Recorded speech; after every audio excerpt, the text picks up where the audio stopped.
नमस्कार बच्चों। आज के इस वीडियो में हम बात करेंगे आपके नेक्स्ट एग्जाम यानी कि हिंदी की। नो डाउट हिंदी कंपैरेटिवली एक इजी सब्जेक्ट है अगर हम कंपेयर करें आपके साइंस से, मैथमेटिक्स से या फिर एसएसटी से। लेकिन इसको हम हल्के में फिर भी नहीं ले सकते। इसके लिए भी ज़रूरी कि हम प्रॉपर स्ट्रैटेजी बनाए, प्रॉपर प्लानिंग बनाए, क्योंकि यहाँ पर हमें अगर अच्छा स्कोर करना है तो ज़रूरी है कि हम पूरी तैयारी के साथ जाएँ। ये एग्ज़ाम आपके लिए 3 कारणों से इम्पोर्टेंट रहेगा। पहला जो कारण रहेगा कि आपको अगर खुद को कॉन्फिडेंस देना है, क्योंकि आपका कॉन्फिडेंस कहीं ना कहीं हिल गया होगा कि आप उस लेवल पे हो ही नहीं जो एक्सपेक्ट कर रहे थे। आप एक्सपेक्ट कर रहे थे 90 प्लस, आप एक्सपेक्ट कर रहे थे 95 प्लस, लेकिन साइंस और मैथ्स में वो स्कोर आपका नहीं रहा है। चाहे आपकी लेजीनेस लगा लीजिए, या फिर आपने एग्जाम में जाकर के प्रॉपर प्लानिंग के साथ नहीं गए, या फिर टाइम मैनेजमेंट आपका ठीक नहीं था। कोई भी कारण रहा होगा, कोई भी रहा होगा, लेकिन जो अभी क्या है, आपका स्कोर अच्छा नहीं आ रहा है, ये फैक्ट है। ओके, तो अगर खुद को कॉन्फिडेंस देना कि नहीं आप जीनियस हो, अब भी आप उसी लेवल के हो जैसे आप 8th या 9th क्लास में होते थे, तो उसके लिए ज़रूरी है हिंदी में आपका अच्छा स्कोर आए। दूसरा, आपको अगर अपने पेरेंट्स को कन्विंस करना है कि आप लेजी नहीं हो, आप में वो पोटेंशियल है, आप कर सकते हो, अगर उनको भी आपको कन्विंस करना है तो आपको हिंदी में अच्छा स्कोर करना होगा, क्योंकि मैथ्स और साइंस को कहीं ना कहीं आप जस्टिफाई कर पाओगे कि आपका स्कोर लो क्यों रहा। क्लियर। उसके बाद तीसरी चीज़ है जो बहुत इंपॉर्टेंट रहने वाली है आपके लिए, जो हिंदी इंग्लिश का आपका स्कोर है। एसएस में ठीक ठाक गया, सबका बहुत अच्छा गया, ठीक ठाक नहीं बहुत अच्छा गया। अब हिंदी और इंग्लिश में अगर इन सब्जेक्ट में अच्छा कर लेते हो, एटलीस्ट आपको इंटरनल असेसमेंट के मार्क्स अच्छे मिल जाएंगे।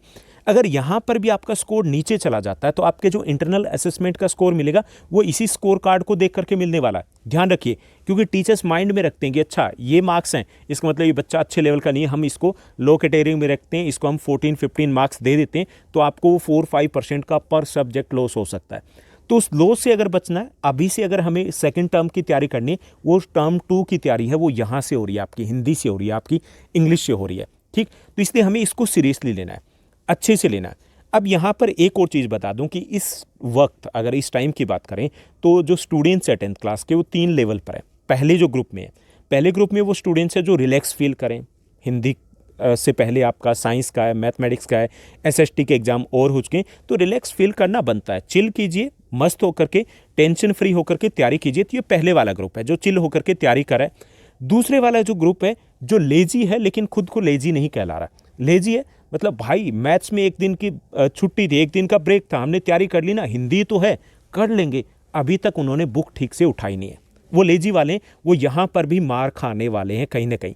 तीसरे जो ग्रुप में आएंगे वो है ओवर कॉन्फिडेंट, यानी हिंदी में उनका एग्जाम है उसको इतना ज़्यादा सीरियसली नहीं ले रहे। उनके साइंस में 28 आ गए, उनके साइंस में 32 आ गए, मैथ्स में 30 आ गए, 35 आ गए। उनको लग रहा है कि भाई हिंदी तो है कर लेंगे, यहाँ आ गए तो वहाँ क्या है कर लेंगे। तो वहाँ पर भी वो ओवर कॉन्फिडेंस वाले, तो वहाँ पर भी कुछ ना कुछ गड़बड़ हो सकती है, क्योंकि हिंदी ईजी है, ये कह रहा हूँ। ईजी का मतलब है कि आपके लिए 30 स्कोर करना ईजी है, लेकिन अगर 40 तक जाना है तो उतना ही डिफिकल्ट है जितना कि आपके लिए एसएसटी, मैथ्स या साइंस था। ओके, तो आपको पहली चीज़, आपको कैटेगरी 1 में आना है, रिलैक्स फील कीजिए, लेकिन आपको तैयारी करनी है। अब यहाँ पर मैं बात करूँगा कि आपको कल और एग्ज़ाम से पहले क्या करना है। एग्जाम से पहले जो आपका रीडिंग टाइम है तब क्या करना है, और एग्जाम में आपको अपना टाइम कैसे मैनेज करना है। तो बहुत इंपॉर्टेंट टिप्स है जो मैं आपके लिए लेकर के आया हूँ। एक एक चीज़ें हैं जिनको आपको ध्यान से सुनना है और आप इनको नोट भी कर सकते हो। ओके, तो यहाँ सबसे पहले हम बात करेंगे आपके कल की। ओके, एक दिन का आपके पास टाइम है, एक दिन का टाइम है, प्लस आपके पास टाइम है जो एग्जाम से पहले का है। तो इस टाइम में आपको क्या करना है, आपको एनसीईआरटी की आपकी जो बुक है उसमें आपके 2 ही चैप्टर आ रहे हैं, हिंदी के 2 ही चैप्टर आने हैं। हिंदी एक की अगर बात की जाए तो वहाँ पे 2 ही चैप्टर है, नेताजी का चश्मा है आपका, और दूसरा आपका बाल गोविंद भक्त है। ओके, तो दोनों चैप्टर और पद्य की आपके 2 ही पाठ यहाँ पर आ रहे हैं। पद्य में भी जो सूरदास के पद आ रहे हैं, राम लक्ष्मण परशुराम संवाद आ रहे हैं, उसको आपको लाइन टू लाइन पढ़ना है, लाइन टू लाइन। यानी कि पेंसिल ले लीजिए, बैठ जाइए, 3 घंटे में ही काम निपट जाएगा आपका। बिल्कुल भी लेजी फील नहीं करना है, बिल्कुल भी इस चीज़ को इग्नोर नहीं करना, आपको लाइन टू लाइन करना। 3 घंटे लगाने, 3 घंटे आप चाहे ब्रेक लेकर के लगाइएगा, आपको लाइन टू लाइन करना है। इससे क्या होगा कि एक गुंजाइश यहाँ पर जो हमारा सी सेक्शन आएगा 14 मार्क्स का, जिसमें आपको इंटरनल चॉइसेस नहीं मिलेगी, वहाँ पर आप एक तरीके से फुल प्रूफ ये प्लान हो जाएगा कि आप कुछ भी गलत नहीं करने वाले हो। जैसे आपको एक आध वर्ड में अटक जाते हो, राम लक्ष्मण परशुराम संवाद में या कहीं पर अटक गए, तो उसको फाइंड आउट कीजिए, बुक में, हेल्प बुक में आपको मिल जाएगा। क्लियर। तो पहली चीज क्या करना है, आपको लाइन टू लाइन उसको रीड करना है, वीडियो नहीं देखनी है। वीडियोस कहाँ अवेलेबल होगी, वीडियोस में आपको शॉर्ट समरीज अवेलेबल होगी, शॉर्ट समरीज आप एग्जाम डे से पहले देख सकते हो। क्लियर। तो ये आपके लिए सबसे इंपॉर्टेंट रहेगी। दूसरा जो इंपॉर्टेंट रहेगा कि जैसे आपके व्याकरण के टॉपिक है जो कल करने, उनके कंसेप्ट को समझना है। एमसीक्यूज बाद में कीजिएगा, इवनिंग टाइम में कर सकते हो, नाइट में कर सकते हो, लेकिन पहले कंसेप्ट को समझना है। पद परिचय, आपके जो वाच्य है, आपके जो रस है, तुक्के नहीं लग सकते, बिल्कुल भी तुक्के नहीं लग सकते। और चाहे आप उसमें कितने ही एमसीक्यूज कर लीजिए, जब तक आप कंसेप्ट क्लियर नहीं होगा आपका, तब तक आप नहीं कर सकते। तो आपको कल क्या करना है, सबसे पहले आपको गद्य करना है लाइन टू लाइन एनसीईआरटी में से, उसके बाद आपको पद्य करना है, उसके बाद आपको कंसेप्ट करने। कंसेप्ट की वीडियो है, वो वीडियो देख सकते हो आप। मैंने, अगर आप बात की जाए कंसेप्ट की, व्याकरण के सभी टॉपिक मैंने पब्लिश कर दिए, कहीं से भी देखिए, लेकिन वीडियो देखोगे तो उसमें कंसेप्ट ज़्यादा जल्दी से समझ में आएंगे, लेकिन चैप्टर आपको एनसीईआरटी से करने हैं। ये आपको करना है कल के डे में। हाँ, एक और चीज़, आपने 2 बार रिविजन कर लिए, 3 बार कर लिए, 4 बार कर लिए, कर ली होगी, कल फिर से यही चीज़ करनी है। ओके, जितनी भी बार की है डजेंट मैटर, कल आपको दोबारा से ये करना होगा। ठीक, उसके बाद हम चलते हैं एग्जाम सेंटर में, यानी कि एग्जाम सेंटर में जाने के बाद आपको एग्जाम में क्या करना है, क्योंकि जो एग्जाम्स में थोड़ी सी छोटी सी जो प्लानिंग होती है, आपके 4-5 मार्क्स को ऊपर या नीचे कर देती है। जैसे आपने साइंस में, कुछ बच्चों ने एसएस में भी मिस्टेक्स कर दी थी, या मैथ्स में आपने मिस्टेक किया, तो एग्जाम में भी हमें प्रॉपर प्लानिंग के साथ जाना है। सबसे इंपॉर्टेंट जो आपके लिए टाइम रहेगा यहाँ पर भी, वो है आपका रीडिंग टाइम। ओके, आपका जो रीडिंग टाइम है, जब आपको क्वेश्चन पेपर दिया जाएगा, उसको आपको वाइजली यूज करना है। आपके पास क्या रहेगा, जो ए सेक्शन है, ए सेक्शन जो आपका मिलेगा, क जो खंड मिलेगा, उसमें आपको 2 गद्य जो अपठित गद्यांश मिलेंगे, 2 आपके अपठित पद्यांश मिलेंगे। आपको उनमें से कोई एक ही करना है, एक गद्यांश करना है, एक आपको अपठित पद्यांश करना है। तो इस रीडिंग टाइम में आपको वो चूज करना है। क्या करना है, चूज करना है, कौन सा गद्यांश करोगे, कौन सा पद्यांश करोगे। अब आप कहोगे कि इसमें तो बिल्कुल 2 मिनट लगेंगे, बिल्कुल ऐसा नहीं करना। हमें क्या करना है, जो गद्यांश दिए गए हैं, गद्यांश के थोड़ा सा सरसरी तौर पे उसके टॉपिक को देखिए, दूसरे को देखिए, और उसके बाद उनके क्वेश्चंस को देखिए। क्वेश्चंस जिसके आपको लगे कि हाँ टॉपिक भी इजी है और क्वेश्चंस भी इजी है, तो उसी को आप चूज कर लीजिए। उसको क्या कर लीजिए, आप अंडरलाइन कर लीजिए कि मुझे ये वाला करना है, यानी कि उसी के ऊपर आप मत्थापच्ची करोगे, दूसरे को आपको हाथ नहीं लगाना है। तो ये आप डिसाइड करोगे, जो आपका रीडिंग टाइम होगा उसमें डिसाइड करना है। ठीक, यानी कि रीडिंग टाइम में अगर ये कर लिया तो भी आपका बहुत हो जाएगा। यानी बाकी क्वेश्चंस है, जैसे ग्रामर के हैं, तो वहाँ पर तो आपको एक्स्ट्रा टाइम मिलेगा, तो उसमें कुछ चूज नहीं करना है। जो सी सेक्शन है उसमें कुछ ऐसा है ही नहीं जिसमें आप चूज कर पाओ। ओके, तो पहली चीज़ आपको क्या करनी है कि दोनों में से आपको चूज करना है कि कौन सा आप गद्य करोगे और कौन सा आप पद्य करोगे। उसके बाद जो 20 आपका पार्ट है इसमें रीडिंग टाइम में, बी पार्ट में आप देखना चाहो तो देख लीजिए, अदरवाइज देखने की जरूरत नहीं है। उसके बाद जो रीडिंग टाइम में अगर टाइम बच गया तो आप सी सेक्शन में चले जाओगे। सी सेक्शन मतलब जो आपका गय पार्ट है उसमें आप चले जाओगे। अब गय पार्ट में क्या करना है कि आपको एक गद्य मिलेगा जो अपने पार्ट में से होगा, एक आपको पद्य मिलेगा, तो उनको आप पढ़ सकते हो रीडिंग टाइम में। क्लियर, ये चीज़ कर सकते हो। तो ये रहेगा आपका रीडिंग टाइम कि उसमें आप क्या करने वाले हो, क्योंकि यहाँ पर अगर आपने टाइम बचा लिया, क्योंकि हिंदी का जो आपका एग्जाम है वो थोड़ा सा लेंथी रहने वाला है, अच्छा खासा लेंथी रहने वाला है, तो इसलिए ज़रूरी है कि इस टाइम को हम ठीक से यूज़ करें। उसके बाद आगे क्या करना है कि जब हम गद्यांश या पद्यांश पढ़ेंगे तो उसके लिए आपको कई सारी चीज़ों को ध्यान में रखना है।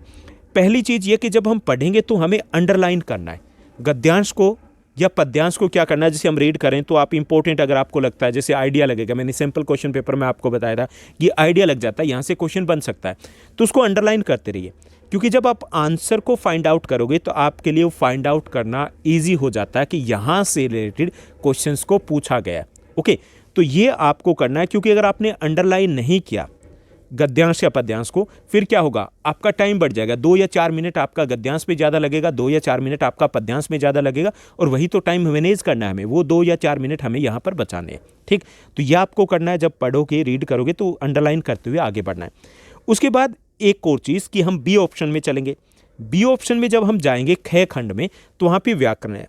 व्याकरण में हमें चारों ऑप्शन समझे बिना आंसर नहीं देना है। एक चीज़, उसमें आपको 4 पार्ट मिलेंगे। जैसे आपका पद परिचय तो एक पार्ट मिल गया, उसमें 5 में से आपको 4 क्वेश्चन करने। ठीक, तो इसमें से चारों ऑप्शन आपको पढ़ने। ठीक, चारों ऑप्शन पढ़ने, एक एक करके उनको कंपैरिजन करना है। जैसे चारों ऑप्शन है, 4 ऑप्शन में से जब आप चारों को पढ़ोगे तो 2 ऑप्शन आपको मिलेंगे जो बिल्कुल भी नहीं हो सकते, आपको पता चल जाएगा।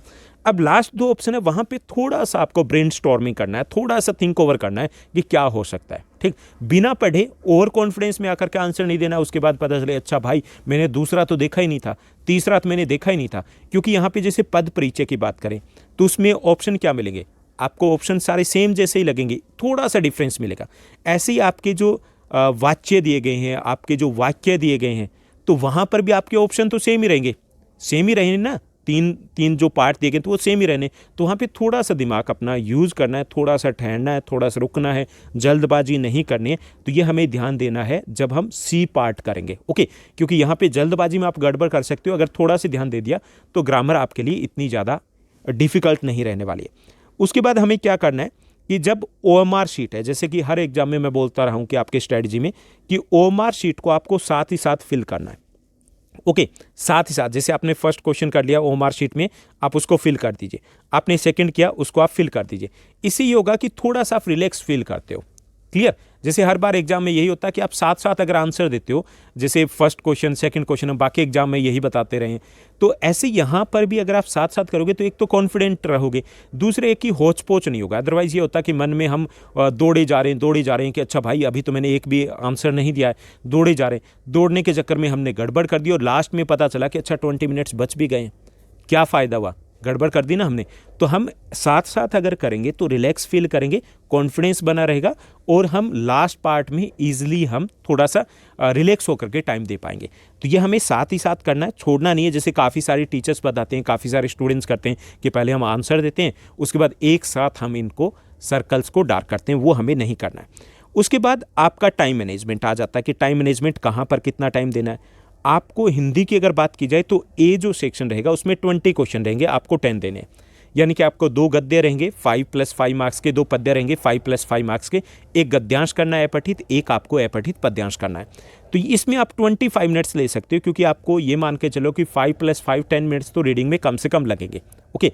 फिर उनके आंसर्स वगैरह दोगे तो आपको 20 मिनट्स लग सकते हैं, मैंने यहाँ पे 5 मिनट्स आपको एक्स्ट्रा दे दिए। 25 मिनट्स में आप इजीली कर पाओगे, ओके। क्योंकि गद्य थोड़ा सा लेंथी हो सकता है, पद्य इतना लेंथी नहीं होगा, श्योर वो इतना ज़्यादा लेंथी नहीं होगा। तो आपको सिर्फ रिलैक्स होकर के करना है। 25 मिनट्स का आपको टाइम का ध्यान रखना है कि अगर नहीं हुए तो चिल कीजिए, ओके। भागना नहीं है, क्योंकि शुरुआत में क्या होता है, पहले जो पार्ट में जैसे जिन स्टूडेंट से बात की कि 1 या 2 क्वेश्चंस उनके रॉन्ग हुए पहले पार्ट में, कि उन्हें लग रहा था कि टाइम कम है, जल्दबाजी करनी है, तो वो जल्दबाजी नहीं करनी है। 25 मिनट्स में आपको पहला पार्ट निपटाना है। उसके बाद जो दूसरा पार्ट है आपका व्याकरण का, हिंदी व्याकरण का, उसमें 20 क्वेश्चन रहेंगे, 4 पार्ट्स रहेंगे, एक पार्ट में आपके 5 क्वेश्चन रहेंगे, आपको करने 4 क्वेश्चन, 16 क्वेश्चन है। तो यहाँ पर भी आपको 25 मिनट्स लगाने हैं, ओके। 25 मिनट्स में आपको कर लोगे, यानी 50 मिनट्स तक। अगर आपके 50 मिनट तक ये 2 पार्ट हो जाते हैं तो भी अच्छी बात है, हो जाएंगे आराम से। इसमें आपका टाइम कहाँ लगेगा, यहाँ पे आपका वाच्य में ज़्यादा टाइम नहीं लगेगा, आपका जो वाक्य दिए गए उसमें ज़्यादा टाइम नहीं लगेगा, आपका रस को समझने में और पद परिचय को समझने में थोड़ा सा टाइम लगेगा। बाकी तो आपके 8 मिनट में हो जाएंगे 2 पार्ट, बाकी 2 पार्ट में मैंने 17 मिनट्स आपको दे दिए, ओके। ये टाइम आपको यहाँ पर लगाना है। उसके बाद सी पार्ट की अगर बात की जाए, थर्ड पार्ट की बात की जाए, जो आपका गद्य खंड है, ओके। गद्य और पद्य खंड हो गया, यानी कि आपकी जो पार्ट है NCERT का पार्ट है, इसमें आपके 14 क्वेश्चन रहेंगे और 14 के 14 क्वेश्चन आपको करने हैं। जैसे एक तो आपको गद्यांश मिलेगा पार्ट में से, ओके, किसी एक पार्ट में से, उस पर बेस्ड रहेंगे 5 क्वेश्चन। दूसरा आपके 2 क्वेश्चन रहेंगे सेकंड चैप्टर से जो रह गया। ऐसे ही पद्यांश में एक में से आपको पठित पद्यांश मिलेगा और दूसरे में 2 एक्स्ट्रा क्वेश्चन आपको मिलेंगे। तो यहाँ पे पद्यांश को भी पढ़ना है, गद्यांश को भी पढ़ना है, ओके। रिलैक्स होकर के हमें आंसर देने, और ये भी है कि यहाँ पर कोई इंटरनल चॉइसेस वगैरह भी नहीं है, हमें वही करने। तो यहाँ पे आप 30 मिनट्स ले सकते हो, क्योंकि आपका जो पद्यांश होगा उसको समझने में थोड़ा सा टाइम आपको ज़्यादा चाहिए, क्योंकि वो डिफ़िकल्ट, वैसे भी वो डिफ़िकल्ट है, इतना इजी नहीं है आपके लिए एकदम से समझना। तो जल्दबाजी ना करो, तो यहाँ पे आप 30 मिनट्स लगा सकते हो। यानी कि यह हो गए आपके 50, 25 + 25 50 प्लस आपके 30, 80 मिनट्स में आपका एग्ज़ाम कवर हो जाएगा, ओके।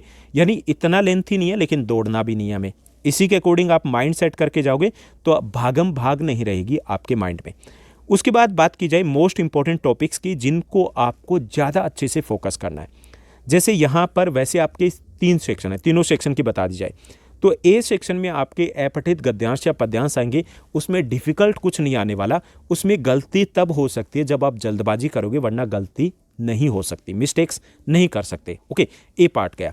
बी पार्ट की बात करें तो बी पार्ट में वाच्य और आपके पद परिचय, ओके, ये आपके लिए ज़्यादा इंपॉर्टेंट रहेंगे, क्योंकि रस है उसमें, जैसे मैंने एग्जाम्पल्स आपको दिए हैं या आपने एग्जाम्पल्स जहाँ से भी पढ़े हैं तो एग्जाम्पल्स वही सेम उठाए जाएंगे, कर लोगे आप।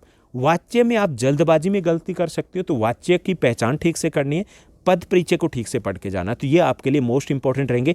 अगर यहाँ पर आप 4+4 8 का स्कोर कर देते हो तो आप 40+40 भी कर सकते हो, ओके, ये हो सकता है अगर आपने यहाँ पर पूरा स्कोर कर दिया, क्योंकि आपके चैप्टर है और पद्यांश है, वहाँ पे अगर आपने लाइन टू लाइन एनसीईआरटी से कर लिया तो प्रॉब्लम नहीं आएगी। उसके बाद एक और चीज़ जो आपको ध्यान में रखना है, सबसे इंपॉर्टेंट, रिव्यू योर आंसर्स। आपके आंसर को आपको रिव्यू करना है। जैसे आपने यहाँ पे आंसर दिया, मान लीजिए कि पद परिचय का दे दिया और उसमें आप कॉन्फिडेंट नहीं हो, तो आपने यहाँ पे उसको सर्कल करना छोटा सा, उसके बाद एक बड़ा सा 2 सर्कल कर दीजिएगा, ताकि लास्ट में आपको 10 या 15 मिनट्स बच जाएँ तो उसमें रिव्यू कर सकते हो कि क्या ये आंसर सही है। उसको रिव्यू करने में वो 10 मिनट्स नहीं कि अच्छा हो गया रिलैक्स करेंगे, ऐसा नहीं करना। आपको ऐसे 2 या 3 क्वेश्चंस ऐसे रहेंगे जैसे गद्यांश में से हो सकते हैं, उनको आपको सर्कल कर लेना, डबल सर्कल, ताकि आपको पता रहे कि इसको मैं कर चुका हूं लेकिन मुझे रिव्यू करना है। तो रिव्यू करोगे तो एक आध ऐसा क्वेश्चन हो सकता है जो उस वक्त आपने कहा कि नहीं अभी के लिए मैं यही टिक करता हूं, इसी को लॉक करता हूं, लेकिन बाद में मैं देखूंगा। तो उन बाद में देखने वाले 1 या 2 क्वेश्चंस को आपको लास्ट में रिव्यू करना है, ताकि आपके माइंड में नया आइडिया क्लिक हो या आपको लगे कि नहीं ये ऑप्शन नहीं हो सकता, तो वहाँ पर आप उसको चेंज कर पाओ। ठीक, तो ये सब कुछ आपको हिंदी के एग्जाम में करना है। होपफुली आपकी तैयारी अच्छे से होगी और कल आप और ज़्यादा मेहनत के साथ पूरा जोर लगा दोगे, अपना 100% दोगे और आपका एग्ज़ाम इससे भी बेस्ट जाएगा। तो हिंदी में भी आपको अपना बेस्ट देना है, इंग्लिश में भी आपको बेस्ट देना है। आज के लिए बस इतना ही। Thank you, bye bye, have a nice day.